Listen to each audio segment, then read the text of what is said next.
Pertamanya, tentang okey ni Mahkamah Tinggi Sivil.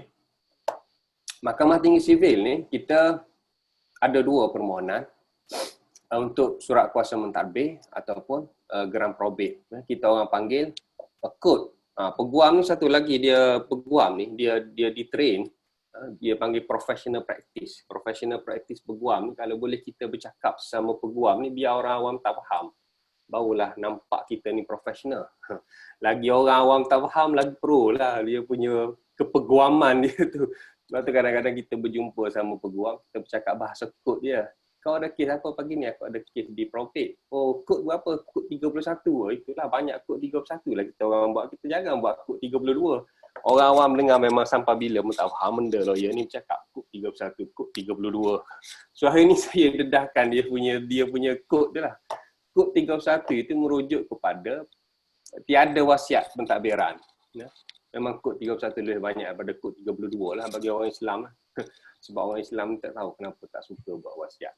Kod 32 ni kebanyakannya non-Muslim. Kod 31 ni NCVC 31 lah, 31 NCVC. Dia merujuk kepada permohonan surat kuasa mentadbir apabila si mati itu tidak ada wasiat pentadbiran. Wasiat yang dikatakan si mati itu sama ada dikategorikan sebagai meninggalkan wasiat ataupun tidak meninggalkan wasiat, dia merujuk kepada wasiat pentadbiran.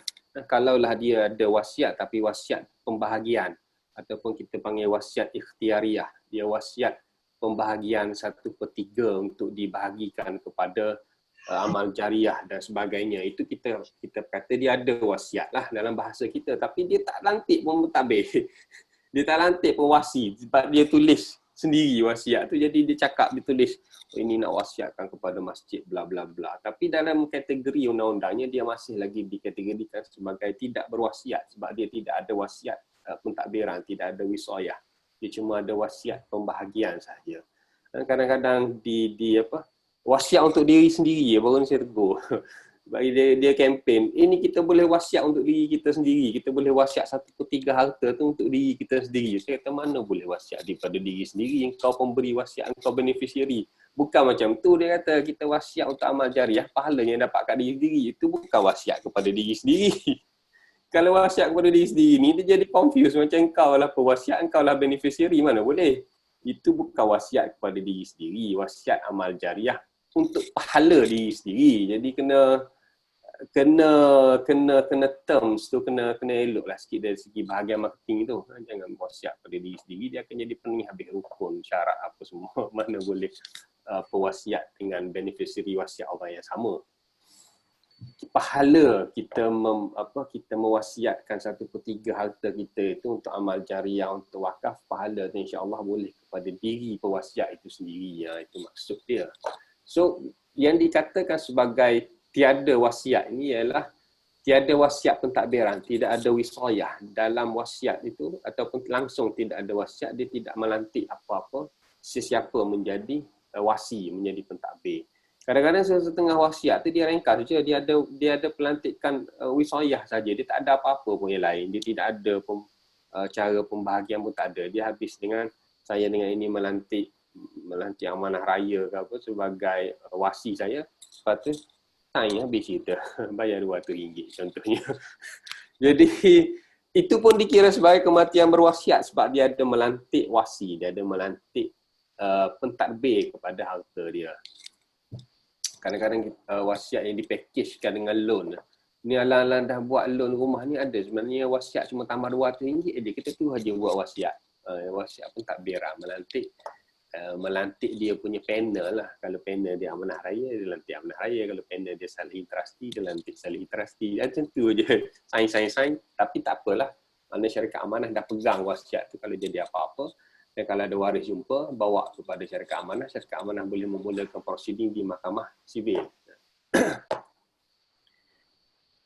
Kemudian, apa yang membezakan di antara adanya wasiat dengan tidak ada wasiat ialah bagi kematian yang tidak ada wasiat, permohonan adalah dimulakan dengan surat kuasa mentadbir.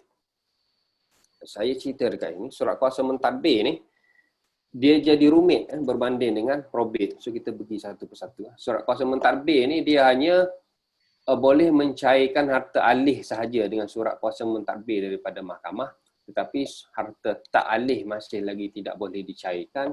Harta tak alih masih lagi bergantung kepada permohonan seterusnya, permohonan perintah pembahagian ataupun permohonan perintah jualan. Ada setengah tu permohonan surat kuasa mentadbir ni, surat kuasa mentadbir sudah diberi pada tahun 1995. 1995 ni saya tak kenal lagi Tuan Res. Saya di matrik lagi 1995. 2020 baru nak buat perintah permohonan pembahagian jumpa saya. Tapi memang dia akan jadi banyak masalah lah, bukan masalah apa. Dia akan jadi kematian berlapis dan dia akan jadi senarai aset pun kita perlu pindah lah dengan buat pindaan dan sebagainya lah. Sebab nombor-nombor tu dah lain dah. Yang dulunya PT sekarang dah jadi lock. So dia banyak lah. Maknanya saya baru start belajar undang-undang dah dapat dah surat kuasa mentadbir. Saya dah jadi lawyer lama dah, baru nak buat permohonan perintah pembahagian. Itu boleh berlaku. Boleh berlaku. Sebab dia tidak habis dekat sini. Itu masalah dia. Tapi kalau dia dapat geran probate ni, insya-Allah untuk urusan harta tak alih tadi mudah. Lebih-lebih lagi dengan adanya perkeliling yang baru diterima daripada pejabat tanah KL tadi, saya sebenarnya cenderung kepada perkeliling tu, sebab perkeliling tu memberi kuasa budi bicara yang agak luas kepada wasi. Dan saya lebih prefer pendapat tu. Dia sebenarnya lawyer ni dia jadi masalahnya sebab dia interpretasi kepada akta tu. Dia menafsirkan sesuatu wording dalam akta tu mengikut penafsiran masing-masing. Itu jadi litigasi tu pun.